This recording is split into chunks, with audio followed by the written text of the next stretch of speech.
Synthetic টার্ফের বিষয়ে আমরা ইতিমধ্যেই সিদ্ধান্ত নিয়েছিলাম। আর সারা দেশে অন্তত ১৫০টা মাঠে আমরা সবসময় নিজেরা জমি অধিগ্রহণ করে স্টেডিয়াম বানিয়ে তারপর এটাকে মাঠ হিসেবে বিবেচনা করতে চাই। কিন্তু আমাদের দেশে কিন্তু এমনিতেই প্রত্যেকটা স্কুলেই প্রায় মাঠ আছে এবং কিছু কিছু স্কুলে একদম ফুল ফ্যাসিলিটি সহকারে মাঠ আছে, সেগুলোকে আমরা প্রপারলি ইউটিলাইজ হয় না। তো সেই জায়গা থেকে আমরা সেই স্কুলগুলোর একটা তালিকা করে এবং সেই মাঠগুলোর অ্যাভেলেবেল মাঠগুলোকে যেন ব্যবহার করা যায় সেজন্য সিনথেটিক পিচ স্থাপনের সিদ্ধান্ত নিয়েছি। আশা করি খুব দ্রুতই এটা বাস্তবায়ন করা সম্ভব হবে। আমাদের রিসোর্স খুবই সীমিত। আমাদের প্রতিটা জেলায় একটা করে আসলে স্টেডিয়াম আছে।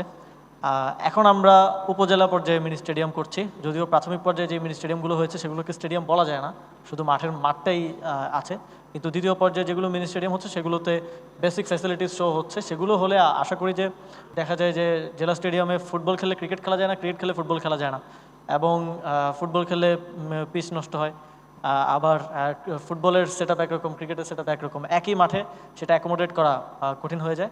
তো এখন যেহেতু আমাদের উপজেলা স্টেডিয়ামগুলো হচ্ছে, আমরা ডিভিশনটা করে দিতে পারবো আশা করি, এবং উপজেলা স্টেডিয়ামগুলোর মাঠেও টার্ফ স্থাপনের মাধ্যমে ক্রিকেট খেলার মতো করে যেন সেগুলোকে তৈরি করা যায়, এবং সেগুলোর মধ্যেও আমরা বিভাজনটা করে দিব যে কোন উপজেলায় ক্রিকেট খেলা হবে, কয় মাস খেলা হবে, কোন উপজেলায় ফুটবল খেলা হবে কয় মাস।